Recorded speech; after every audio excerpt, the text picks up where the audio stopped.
So hello everyone, कैसे हैं आप सभी लोग। उम्मीद है सभी एकदम बढ़िया होंगे, स्वस्थ होंगे और मजे में पढ़ाई कर रहे होंगे। स्वागत है आपका फिर से हमारे आज के इस नए लेक्चर में। और आज हम द्वितीय कोटि की अभिक्रिया पढ़ेंगे, इसके साथ साथ उसका समाकलित वेग समीकरण भी देखेंगे, मात्रक भी देखेंगे। ठीक है ना। तो चलिए विदाउट टाइम वेस्टिंग स्टार्ट करते हैं अपना आज का लेक्चर। फटाफट से अपनी कॉपी और पेन निकालिए और सबसे पहली हेडिंग डालिए द्वितीय कोटि की अभिक्रियाएं। क्या हेडिंग डाल लेंगे आप? द्वितीय कोटि की अभिक्रियाएं। द्वितीय कोटि की अभिक्रियाएं। द्वितीय कोटि की अभिक्रियाएं कौन सी अभिक्रियाएं हैं भाई साहब? द्वितीय कोटि की अभिक्रियाएं वे रासायनिक अभिक्रियाएं हैं जिनमें अभिकारक अणुओं की सांद्रता के दो अणु अभिक्रिया के वेग को प्रभावित करते हैं। दोबारा से, वे रासायनिक अभिक्रियाएं जिनमें अभिकारक अणु के दो अणु, अभिकारक पदार्थों के दो अणु पूरी रासायनिक अभिक्रिया के वेग को प्रभावित करते हो, द्वितीय कोटि की अभिक्रिया कहलाती है। फटाफट मैं यहां पे थ्योरी लिख देता हूं।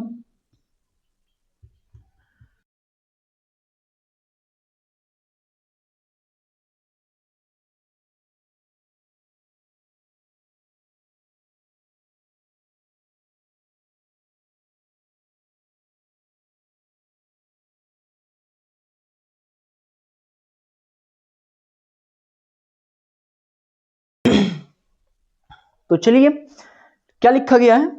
वे रासायनिक अभिक्रियाएं जिनमें अभिकारक पदार्थ के दो अणु अभिक्रिया के वेग को प्रभावित करते हो, सिर्फ दो अणु। ठीक है ना। जैसे सर कोई एक आधा एग्जांपल हमें बताओ। तो सबसे पहला एग्जांपल अगर आप देखो, सबसे पहला एग्जांपल आप ले सकते हो कि सर एथिल एसीटेट होता है CH3COO C2H5। इसका नाम एथिल एसीटेट है। ठीक है। अगर सर आप इसकी अभिक्रिया NaOH से करा दो, यानी कि सोडियम हाइड्रोक्साइड से, तो इससे मेरे पास Na तो टूटता है प्लस में और OH टूटता है माइनस में। ध्यान रखना भाई, Na प्लस में टूटता है, OH माइनस में टूटता है। यहां से इसमें ये बॉन्ड ब्रेक होगा, यहाँ पे एक बॉन्ड है, इस वजह से कार्बन पे प्लस आएगा और ऑक्सीजन पे माइनस आएगा। सही बात है, कार्बन पे प्लस आएगा और ऑक्सीजन पे माइनस क्यों आया? क्योंकि इसकी विद्युत ऋणात्मकता ज्यादा होती है। सिर्फ आपको याद रखना है कि ऑक्सीजन पे माइनस आएगा और सोडियम पे प्लस आएगा, OH पे माइनस आएगा, इधर कार्बन पे प्लस। अब केमिस्ट्री का नियम ये कहता है कि प्लस वाला माइनस के पास जाएगा और माइनस वाला प्लस के पास आएगा। तो यहां से Na किसके पास जाएगा? COO के पास। और यहां से OH किसके पास जाएगा? C2H5 के पास। ठीक है ना। तो इससे मेरे पास क्या बनेगा? CH3COO और इसके पास Na आ गया और C2H5 के पास, यानी कि इससे सोडियम एसीटेट बना है, सोडियम एसीटेट। और दूसरा क्या बना है? एथेनॉल। ठीक है ना। तो ये कितने कोटि की अभिक्रिया होगी सर? ये द्वितीय कोटि की अभिक्रिया है। क्यों? क्योंकि इसमें सर दो अभिकारक अणु भाग ले रहे हैं, दो अभिकारक अणु भाग ले रहे हैं। तो यहां से अगर मैं इसका रेट लिखूं, यानी कि इसकी दर लिखूं, तो इसकी जो दर होगी, यानी कि जो R होगी, वो बराबर होगी K CH3COO C2H5 की सांद्रता और NaOH की सांद्रता, और NaOH की सांद्रता। तो इसका जो दर होगी वो ये होगी कि भैया इसकी भी पावर एक, इसकी भी पावर एक। तो यहां से अगर मैं कोटि निकाल लूं, यहां से अगर मैं कोटि निकाल लूं, तो एक और एक दोनों जोड़ देना, पावर को जोड़ देते हैं हम, जो घात होती है उन्हें जोड़ देते हैं, और ये कितना आ गया? 2। और हम क्या पढ़ रहे हैं सर? द्वितीय कोटि की अभिक्रियाएं पढ़ रहे हैं, यानी कि जिनकी कोटि कितनी है? सिंपल सी 2 है। मैंने आपको पूरा एग्जाम्पल लेके दर के हिसाब से भी आपको से समझा दिया। ठीक है ना। अब बात करेंगे इसके समाकलित वेग समीकरण की। फटाफट से आप इसे उतार लीजिए। चलिए इसका समाकलित वेग समीकरण देख लेते हैं। ठीक है ना। हेडिंग आप डाल लेंगे क्या? समाकलित वेग समीकरण। ठीक है ना। समाकलित वेग समीकरण। अब माना कि मैं नीचे एक अभिक्रिया दे रहा हूं, वही यहाँ पे कि 2A है मेरे पास, और ये किस में चेंज हो रहा है? उत्पाद में। कुछ उत्पाद ये बना रहा होगा। माना यह अभिक्रिया, माना यह अभिक्रिया द्वितीय कोटि की है, द्वितीय कोटि की है। इसमें अभिकारक ए की प्रारंभिक सांद्रता, अभिकारक ए की प्रारंभिक सांद्रता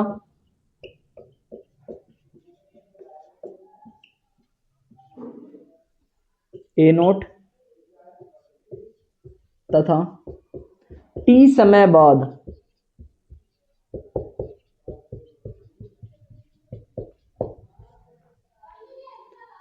एटी रह जाती है, एटी रह जाती है। तब जब क्या हो रहा है, देखो जरा ध्यान से, अभिकारा के कोई ए जिससे हमारे पास क्या हो रहा है ना, उत्पाद बन रहा है, ठीक है ना। मानना कि यह अभिक्रिया किसकी है, द्वितीयक कोटि की है। तो जब हमने अभिक्रिया जस्ट स्टार्ट करने वाले हैं, शुरू करने वाले हैं, तब उसकी सांद्रता ए की सांद्रता मैंने मान ली ए नोट, यानी कि प्रारंभिक सांद्रता मान ली ए नोट। अब मान लो कुछ 10 मिनट हुई होगी, 15 मिनट हुई होगी, 5 मिनट हुई होगी, कुछ टी समय बाद जब मैंने इसकी सांद्रता देखी थी, वो कितनी रह गई, सिर्फ 80 रह गई, यानी कि ए नोट से घटकर कितनी रह गई सर, 80 रह गई, ठीक है ना। तो इसमें खर्च होने वाली मात्रा कितनी थी, इसमें टी समय बाद सांद्रता 80 रह जाती है, खर्च कितनी हो गई, x मान लो खर्च हो गई समय बाद सांद्रता x खर्च होकर यहां पे लिख लो x खर्च होकर, यानी कि मान लो x मात्रा खर्च होकर 80 रह जाती है, ठीक है ना सांद्रता, ठीक है सर। तब वेग समीकरण से हम क्या लिखेंगे, वेग समीकरण, तब वेग समीकरण से, अब वेग समीकरण क्या बोल जाएगा कि भैया r बराबर होगा k ए की पावर 2 के, सही बात है, ए की पावर 2 के। यहां से मैं से लिख सकता हूं dx बटे dt, आर को मैं लिख सकता हूं dx बटे dt, ये अनुक्रमानुपाती है किसके सर, सर ए की सांद्रता के, किसकी, ए की सांद्रता के, ए की सांद्रता के, इसे लिख सकता हूं मैं, के एक नियतांक है। जब मैंने आपको वेग नियम पढ़ाया था, वेग समीकरण पढ़ाया था, तब ऐसे भी लिख सकते हैं, ये जैसे नियतांक घटेगा इसकी जगह के आ जाएगा, ठीक है ना बात। तो जब यहां से आप इसका समाकलन करोगे, समाकलन करने पर तो डायरेक्ट आपको इसका समाकलन याद रखना है, और समाकलन होते ही यहां से एक फॉर्मूला बनेगा जिसमें k बराबर होगा 1/t डॉट x बटे में ए नोट ब्रैकेट में ए नोट माइनस x। ये फॉर्मूला आपके सामने बनकर आएगा, और ये किसका है, द्वितीय कोटि के अभिक्रिया का समाकलित वेग समीकरण। जहां पे k क्या है सर, k हमारे पास वेग नियतांक है, k क्या है सर, वेग नियतांक है, वेग स्थिरांक, ये तो हम पढ़ते आ रहे हैं, शून्य कोटि की अभिक्रिया में देखा, प्रथम कोटि की अभिक्रिया में देखा, हम सिर्फ वेग नियतांक ही निकालते गए। टी क्या है, टी वो समय है सर जिसमें हमारे पास ए नोट की सांद्रता कितनी रहेगी, 80, ए नोट सांद्रता घटकर कितनी रहेगी, 80। ए नोट क्या है सर, प्रारंभिक सांद्रता है। एक्स क्या है सर, एक्स है जो मात्रा खर्च हो चुकी है, जो वैल्यू खर्च हो चुकी है सर, है ना, ए नोट में से जो वैल्यू खर्च हो चुकी है एक्स वो है। 80 जो है बची हुई सांद्रता है, उसका तो यहाँ पे कोई काम ही नहीं, ए नोट माइनस एक्स 80 होता है सर। अगर आपने इतना उतार लिया हो तो फिर हम अब इसके बाद में बात करेंगे सर अर्धायु काल की। ये फॉर्मूला थोड़ा सा ध्यान रखना है, डायरेक्ट आपको याद रखना है। इतना करते ही अगर आपके पेपर में क्वेश्चन आता है तो आपको पूरे के पूरे 4 नंबर मिल जाएंगे, 3 या 4 नंबर में जितने भी आएगा आपको पूरे नंबर मिल जाएंगे, ठीक है ना। सिर्फ इतना सा आपको करना है, उतार लीजिए फटाफट से, फिर हम इसका अर्धायु काल भी याद कर लेते हैं। तो चलिए अब बात करते हैं अर्धायु काल की, ठीक है ना। अर्धायु काल क्या होता है मैं आपको शून्य कोटि के अभिक्रिया में बता चुका हूँ, प्रथम कोटि के अभिक्रिया में बता चुका हूँ। इसके अलावा इसका मैंने एक अलग से लेक्चर भी लिया हुआ है, एकदम छोटा सा लेक्चर है, आप चेक करके देख सकते हो हमारे चैनल के अंदर जाकर, ठीक है। ये वो समय होता है जिस समय पे हमारे पास अभिकारक की प्रारंभिक सांद्रता आधी रह जाती है, यानी कि आधी खर्च हो जाती है, ठीक है ना। अब वैल्यू कितनी खर्च हो रही थी, इसका फॉर्मूला क्या देखा था हमने, हमें पता है, हम जानते हैं,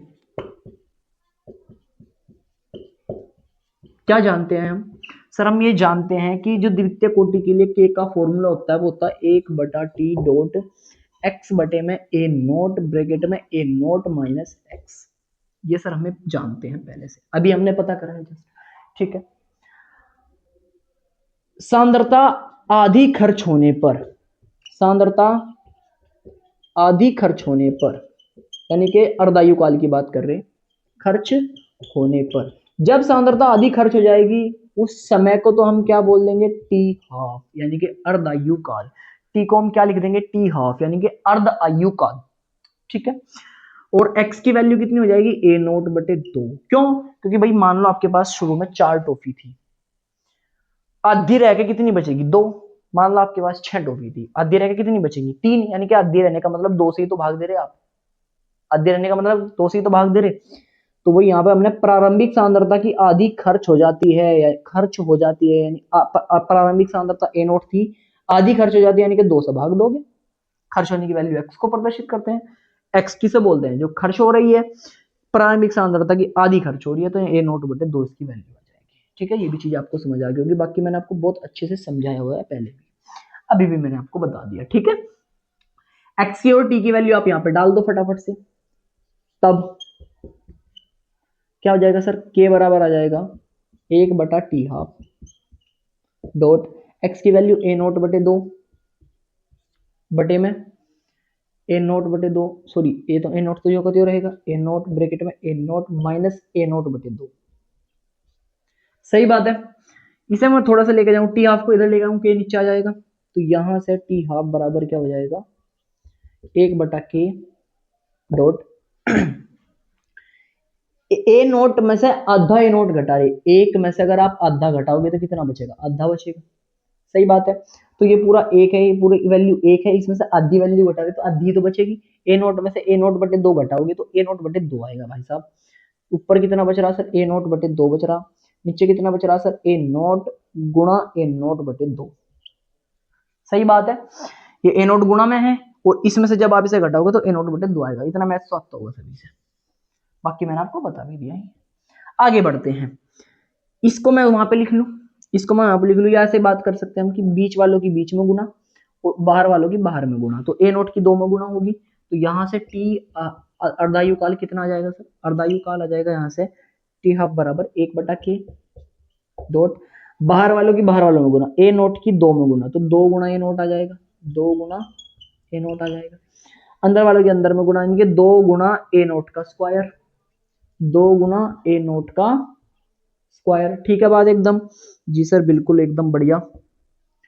ये 2 से 2 कट जाएगा पूरा पूरा, एक ए नोट से एक ए नोट कट जाएगा, सिर्फ एक ए नोट बचेगा, और यहां से टी हाफ कितना आ जाएगा सर? एक की गुणा एक में करोगे तो पूरा एक आएगा, के की गुणा एक ए नोट में करोगे तो ए नोट की आ जाएगा। तो ये इसका सर अर्ध आयु काल हो गया। क्या होगा सर? अर्ध आयु काल हो गया। यहां से अगर मैं वेग नियतांक का मात्रक लिखूं, वेग नियतांक का मात्रक जो द्वितीय कोटि के लिए पूछा जा सकता है, और सबसे ज्यादा चांस है पेपर में इसी का ही, मतलब क्या पूछने की? मात्रक पूछने की द्वितीय कोटि से।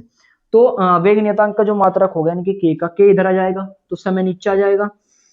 ए नोट, यानी कि ए नोट होता है बेटा बस मोल पर लीटर, लीटर ऊपर चला जाएगा तो मोल रह जाएगा, यानी कि इसका जो मात्रक आएगा वो आएगा mole inverse, mole inverse litre समय इनवर्स, समय की घात माइनस, तो ये इसका मात्रक हो जाएगा भाई, मोल इनवर्स लीटर समय इनवर्स। ठीक है, इसी से क्वेश्चन आने के चांसेस सबसे ज्यादा है, ध्यान रखना। यानी कि मोल की पावर -1, लीटर समय की पावर -1। समय की जगह आप सेकंड भी लिख सकते हो, मिनट भी लिख सकते हो, घंटे भी लिख सकते हो, जो आपको पेपर के अंदर दिया गया हुआ उस हिसाब से। ठीक है, सो आज का हमारा ये लेक्चर यहीं पे खत्म हो जाता है। एकदम छोटा सा और प्यारा सा लेक्चर था। उम्मीद है आपको इसकी सारी की सारी चीजें समझ आ गई होगी। इसका ये अभिक्रिया कौन सी है, कैसे होती है, द्वितीय कोटि की अभिक्रिया क्या होती है, इसका समाकलित वेग समीकरण क्या है, इसका अर्धायु काल क्या है, और इसका अर्धायु काल किस पर निर्भर करता है भाई? प्रारंभिक सांद्रता पर निर्भर करता है। ऐसी कौन सी अभिक्रिया है, ऐसी कौन सी कोटि की अभिक्रिया है जिसका वेग प्रारंभिक सांद्रता पर निर्भर नहीं करता? तो वो प्रथम कोटि की अभिक्रिया है। ये भी आपसे एमसीक्यू में पूछा जा सकता है। प्रथम कोटि की अभिक्रिया का जो अर्धायु काल है वो प्रारंभिक सांद्रता पर निर्भर नहीं करता, क्योंकि वो क्या होता है? टी हाफ बराबर होता है 0.693 अपॉन के, ये होता है प्रथम कोटि के लिए अर्धायु काल। तो इसमें कहीं ए नोट है ही नहीं, इसमें ए नोट है, और किसमें ए नोट था आपका? जो सर वो था हमारा शून्य कोटि की। तो वो उनकी जो सांद्रता है वो प्रारंभिक सांद्रता पर निर्भर करता है। अर्धायु काल किसका? शून्य कोटि का और द्वितीय कोटि का। प्रथम कोटि की अभिक्रिया का अर्धायु काल प्रारंभिक सांद्रता पर निर्भर नहीं करता है, यानी कि इसका जो के होता है वो एकदम नियत है। इसका जो ये के है ना, वेग नियतांक, एकदम नियत है, ये सांद्रता पर निर्भर करता ही नहीं है, करता ही नहीं है। ठीक है ना? तो चलिए आज का लेक्चर हमारा समाप्त हो जाता है, और कल के लेक्चर में हम सीखेंगे कि हम ये कैसे सिद्ध कर सकते हैं कि कोई जो रासायनिक अभिक्रिया है वो प्रथम कोटि की है या नहीं है। इससे भी क्वेश्चन पूरा का पूरा बन सकता है आपका 4 नंबर का। सो मिलते हैं नेक्स्ट लेक्चर में, तब तक के लिए ओके बाय।